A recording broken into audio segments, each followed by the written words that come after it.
According to a recent Pew Research study, 1 in 5 employees are either likely or very likely to be seeking and moving to a new job within the next 6 months. So which one of you is it? Oppo. Combine that with unemployment figures that are at a 53-year low, right around 3.4% right now. You put those two figures together, and you should all be terrified about what's happening with your workforce. But what if we told you that every single person in this room, no matter where you're sitting in the organization, actually has the ability to do something about that? The reason that we're standing up here today is actually because we met about 1.5 years ago. We met while we were at the Bolger Center out on the other side of the country, meeting with the newest CHDS Masters cohort, and we were talking to them about how to survive the program or not.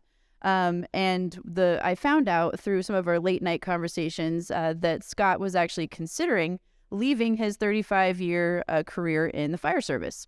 So naturally, I took that as an opportunity to recruit him. And now he works with me at FEMA and has the same job. We spent a lot of time this week talking about vantage points and perspectives. And so from my perspective, this is obviously a recruitment success story. I got this guy. And I suppose from the sad guy on the tailboard of the fire truck there, after 35 years in the fire service, I started off, half of my career was as a volunteer. So I spent 18 years as a volunteer, and I loved it so much I finally came over to the paid side. Worked my way up from probationary firefighter to engineer, captain, and tried to promote to division chief. And I wasn't successful the first time, so I thought, what would look great on my resume? And so I started applying for the master's program here. And when I got in, I got my master's degree. Another opportunity came up a couple years later, and I tested for that. And guess what? I didn't get promoted again. So, at some point, I think we all have a choice to decide whether the organization you're with is being supportive of you and realize your value and make a decision whether to stick around or not. And so, that's part of our theme today is like, how do we get people to stick around? I think it's important, too, to mention that I'm not a recruiter. I don't work in HR. That's not my profession. So why would you care what it is that I have to say or that we have to say? And that is because recruitment and retention is so big, and it touches every part of the organization. You touch every facet of whether people want to work for you or not. That actually what we all do individually in our day-to-day jobs is really, really, really important for how we attract people to work with us. Every one of you is an ambassador, just like I am for FEMA right now in this room. And so Scott and I we have the same job at FEMA. We both work for incident management teams, and we look at this from different perspectives, though. Yeah, and perspective, I would argue, to some degree comes with age. And Mickey, being much older than me, has a lot better perspective on some things. But seriously, if you look at this chart up here, I have a lot of blue, which signifies years behind me in the workforce, and a little shorter chart there ahead. Well, after we learned yesterday that we're headed for a serious financial crisis, I think my timeline is going to be quite a bit truncated there. But I was also planning on marrying rich or getting big on TikTok. I don't know. I was hoping to not work as long as you. Oh, I thought it was just because you kids don't want to work anymore. Okay, boomer. And honestly, I think that discussing generational clashing is important to this discussion. And it was real this week, like in prepping for this, because we spend most of our time virtually, developing this, and then we just kept hammering on things and beating each other up all week about like what my perspective versus her. But obviously, what's important is that we come up with shared perspectives and understand each other. Yeah, absolutely. And we do need to be talking about how to recruit our younger people. And what those differences are and how we go about that.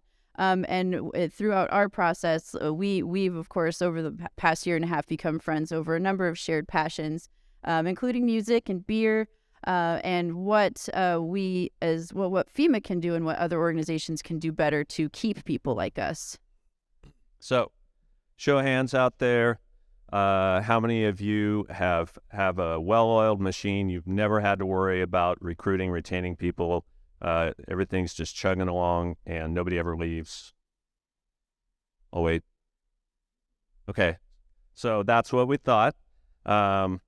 So many of you have, all of you, of course, have been hired. Many of you have done actual hiring.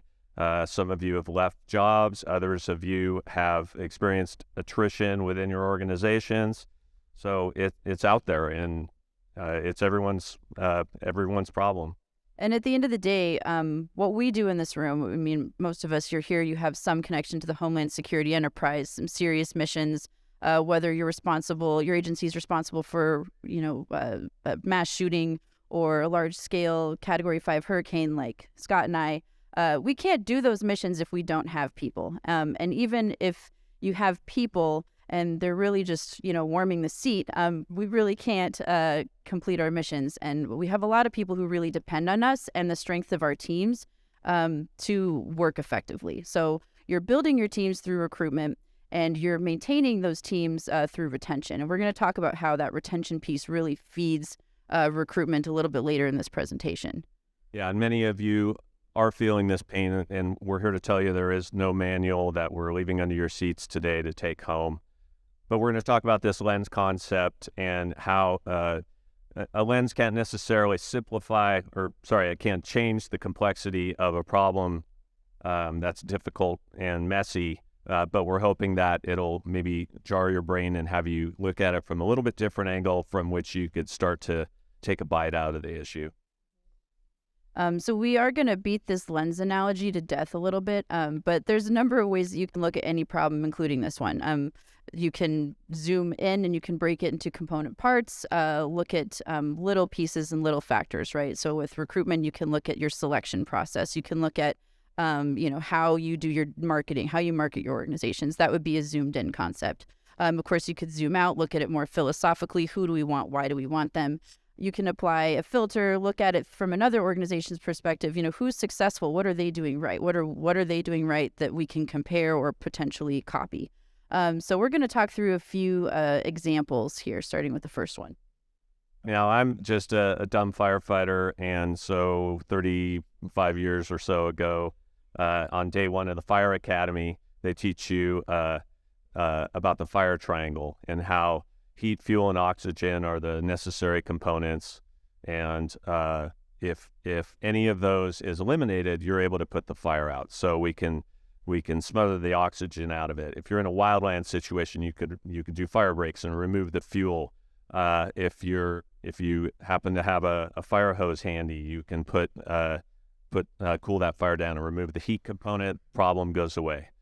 So when it came time to do my thesis research, I was really interested in misinformation, and before there was an actual pandemic, came up with this epidemiological lens to look at misinformation as a disease. And it turns out that there is an equivalent triangle model for that. You have to have an agent of some sort to infect people. You have to have hosts to carry that infection, and an environment that's conducive to passing that infection along. Sound familiar? Anyone? And it was interesting because my thesis was done and I graduated about 2 months before any of this COVID stuff came along. And so the inverse of that is when you look at organizations that recruit successfully. And I can take one example, which is Teach for America. Some of you may or may not be familiar with Teach for America, and the context doesn't particularly matter. What you need to know is they're a shining example of how to successfully recruit their candidates. They're so successful that they have about a 10% acceptance rate. So there are a lot more people who want to work for Teach for America than there are people that they actually onboard to become their core members. And the way that they do this, their model, they have to have all three of these things in place in order for it to work. If you remove any one of these components, their model doesn't work. That first one being that they know exactly who their successful core members are. So they know how to identify their target candidates and they know how to reach them. And then that second component of their model is that they have a lure. A lure is not the same as a bait and switch. You can't bring somebody in and then not actually deliver on your promises. But the lure being that they know what motivates those candidates, they know what they're looking for in an opportunity, and they actually follow through with offering those things that people are looking for. And then the third component is their evaluation of their success. They measure their success in every facet of their organization. They know which of their core members perform the best. They drive a culture of high performance. And they really follow through on that when they target their next recruits. So the measurement of success is what feeds that first component, which is who are they identifying as people they want to recruit.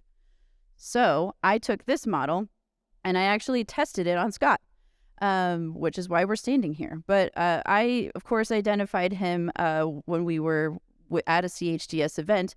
I knew that this guy was going to be a quality candidate because there's a reason that we're all in this alumni network. And I also found out that this guy was super motivated by beer. Naturally, I promised him that free beer was a regular thing at FEMA, and it absolutely worked. So here he is. But when it comes to evaluating success, though, is this a repeatable model? And I thought about this a lot, and actually, this is something that we're already doing. Of course, it's repeatable. This isn't new. How many of you have gotten a job through word of mouth, somebody you knew, or you've recruited somebody in a similar manner? You see a job announcement at your organization, you send it to somebody you know. This really isn't that fancy. It's just that not a lot of organizations are institutionalizing this, but Teach for America has. So, and this is something that I did myself after doing a bunch of research on it. I've tested it, so it worked. But now... And you continue to do it. So if you haven't been recruited by Mickey yet this week, get in line. Watch out. Again, using this simplifying lens, when I showed up at FEMA, there was a lot of stuff coming at me, a lot of information. As many of you know, more acronyms than you could possibly digest. Like FEMA actually has a 74-page, I think, PDF so that you can decipher all the acronyms, all the different components of what makes FEMA tick. And I was having trouble sort of piecing it all together, so I decided to mind map it all so I could better understand it myself, and I called it Mapping the FEMA Gnome. And as you can tell, this really simplifies the problem, right? I tried, but within this network and this 100-headed monster here, if you zoom in on one component, it's called Community Lifelines, and it is a great lens and framework for simplifying a big mess of a disaster when we show up on scene. So what we do on incident management teams, where we deploy first on the ground and typically large-scale type 1 incidents, and it can be very overwhelming. If it's not overwhelming, it's not a disaster, right? So the Community Lifelines concept is a way to simplify. Again, it doesn't make the problem more simple. The problem is still complex and overwhelming. It just gives you a starting point. And I'm not going to read the categories on the board because you can see them. But I'll walk through one example, which is energy, power, and fuel. I mean, what's the problem? The power is out. Does it really particularly matter why the power is out? Whether it was an earthquake or a fire or a flood? Not really. The end result that we're striving for is still going to be the same. We want to get the power turned back on. And then you can start to walk backward through that and think, okay, what are my constraints? What are the resources that I have? What are the steps and actions that need to take place in order for us to get it turned back on? And then you see all of those examples of starting points I just gave you for solving that problem. So we're going to switch gears a little bit here and move into the economics of recruitment and retention. So when it's pouring rain down here in the Monterey area, I decided to drive up to Tahoe recently and met this guy on the chairlift. Turns out he's a retired CEO from a Fortune 500 company. And so I said, hey, I'm working on this presentation. What do you think about like the workplace, the workforce? Is work from home a temporary thing? Are we all going back to work soon? What do you think? And he said, it doesn't matter what I think. The workforce is going to determine where that goes. So again, shifting perspective instead of dictating to your employees, understand what your employees want. Speaking of economics, I'm going to take you back to your Econ 101 here. You all remember fondly, or perhaps not so fondly, the basic supply and demand curve here. So as we know, where those two intersect is where supply meets demand. This is a scientific approach to how we see the labor market, and you also probably know, as these curves shift one direction or the other, the price of labor in this case goes up or down, also known as wages. And the quantity of labor determines like your level of employment, going back to that 3.4 unemployment number that I talked about earlier. But what's important is not so much how the mechanics of this work, because does that really change? Should that really change your recruitment posture? We would say no. You still have to like find the things that your people want and make sure that they're getting them. Right, because we do want to talk about that. With labor market conditions are temporary and they change over time. We've been hearing a lot about the Great Resignation and how we've had record number of voluntary resignations from jobs in the last year. If you look at the delta between 2020 and 2021, that looks like a huge jump, right? But if you look at it in the context of a decade's worth of data, it's actually a pretty steady increase. It's not really that record change that it makes nice for headlines. But frankly, that number is going to continue to go up because there's no sign that trend is going to reverse, of course, unless we have that horrible economic crisis that we talked about yesterday. But barring any external forces, that trend is going to continue. And what that means is we have higher job mobility. People have more options as far as changing jobs, changing careers. Especially when we're talking about the younger generations who are far less interested in 30-year-long careers. So, and why is that important? That's important because you're going to, whatever recruitment and retention issues you've been having are not going to go away, and they're not going to get better unless you make an intentional effort towards doing something about it. So we talk a lot in Homeland Security about having tunnel vision and the perils of that, of focusing on one threat entirely to the exclusion of others. So in this picture here, if we zoom in, we see our threat hanging out in the bushes here. And again, it's one of those 5 people at this table looking for another job.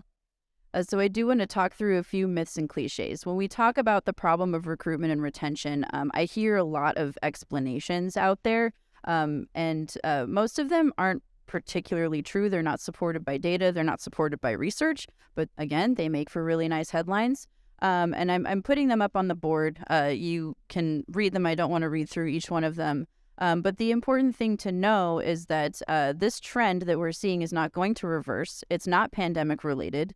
And there are changes that are happening in the workforce, whether you like it or not, whether we like it or not, and also that this problem is solvable. By simply throwing your hands up and throwing in the towel and saying, well, people don't want to work anymore, we can't compete with the private sector, those oversimplifications are a way of avoiding the problem. And so instead of avoiding the problem, we want to look at actions that we can actually each take to do something about it.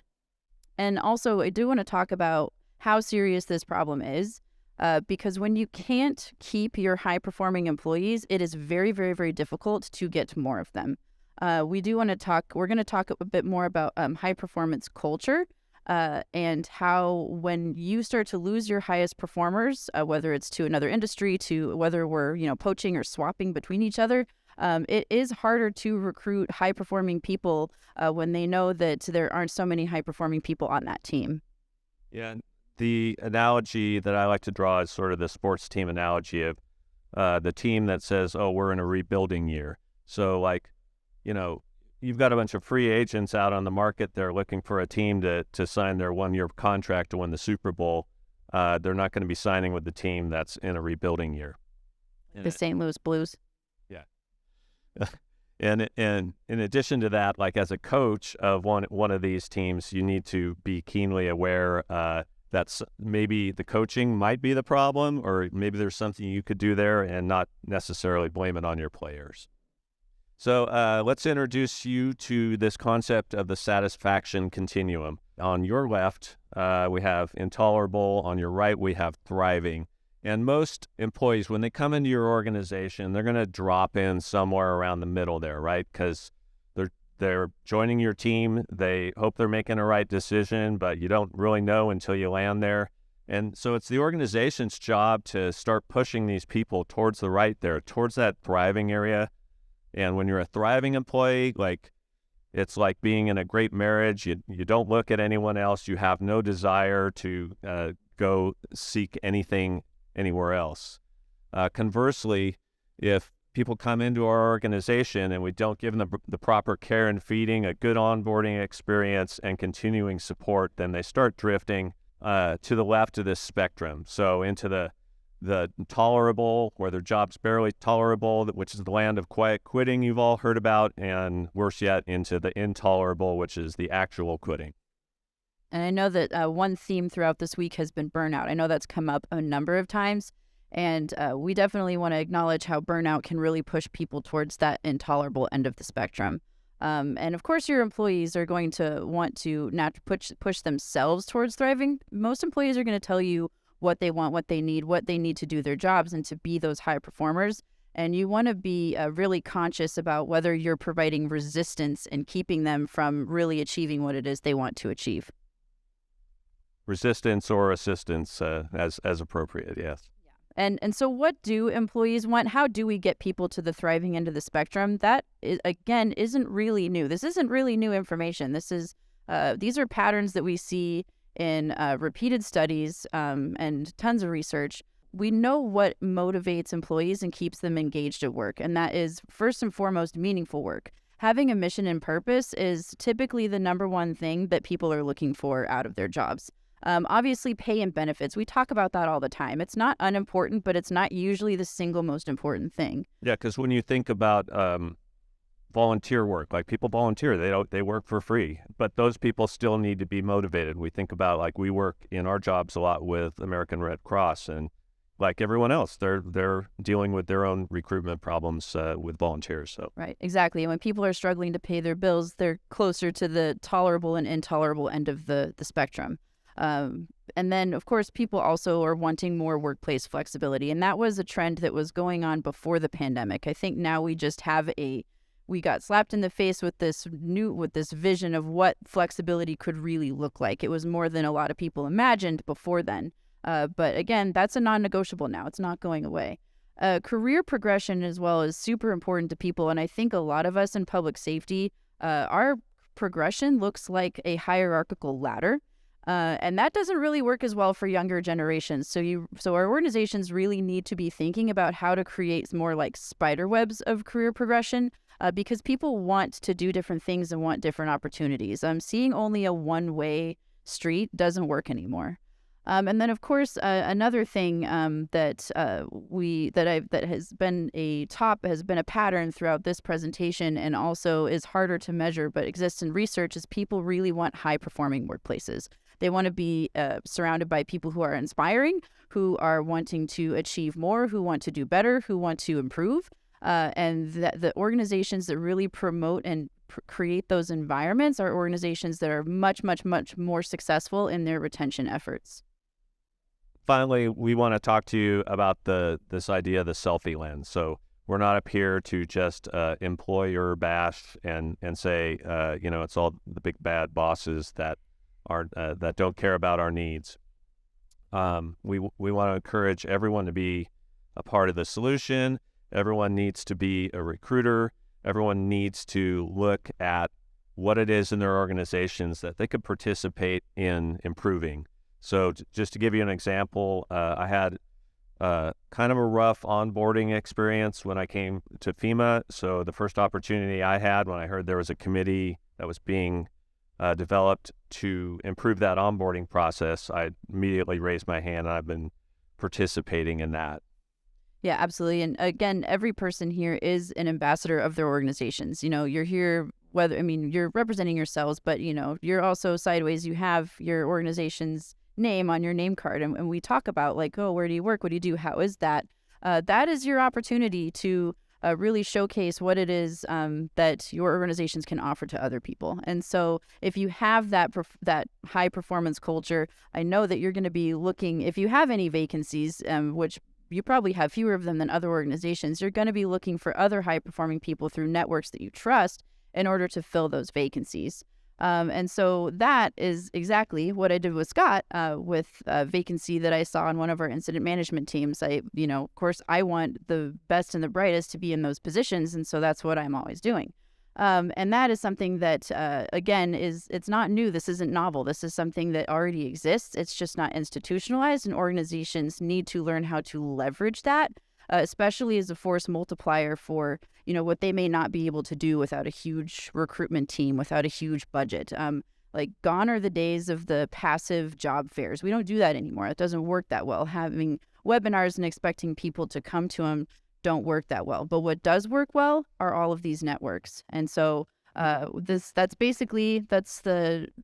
our idea. That's what we tested and showcased here today. And we're interested in having this discussion.